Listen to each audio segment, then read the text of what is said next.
This is a map showing a massive American military buildup near Venezuela.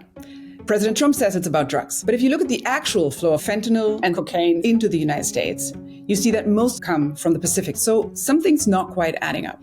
Julian, you've been reporting on this. What's really going on? The facts don't support Venezuela as the key part of the drug trade. Fentanyl is a big problem in the United States, but it doesn't come from Venezuela. It comes from Mexico. The cartels make fentanyl from precursor chemicals that they smuggle in from China, and then it's taken across the border. And most of the cocaine that comes to America from Colombia goes on the Pacific route. It does not go through the Caribbean. So Colombia, Mexico, much more important countries when we're talking about the drug trade. And does President Maduro have anything to do with the sort of trade that you've just described? Because the U.S. government has designated him the kind of head of a cartel. There is some evidence that the Maduro government profits from the drug trade. Cartels in Colombia pay money to allow their drugs to pass through Venezuela. It's not like a classic Mexican drug lord, right?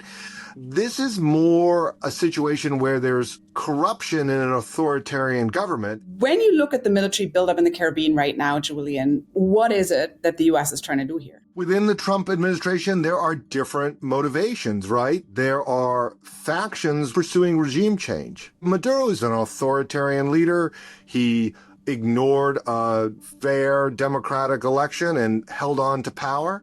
There's also people who are interested in oil. Venezuela has some of the biggest oil reserves in the world. Some people want American companies to come back in force into Venezuela. But it's also about President Trump. Trump has long complained about drugs, and he's serious that he wants to put a dent in the drug trade.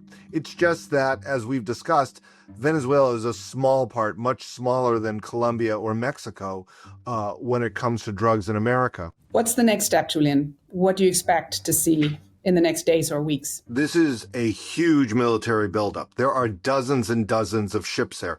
The most advanced, largest aircraft carrier, the Gerald Ford, is in the Caribbean now. Maybe this is a preparation for strikes inside Venezuela, or maybe this is just about increasing the pressure on Maduro to bring him to the bargaining table. We just don't know.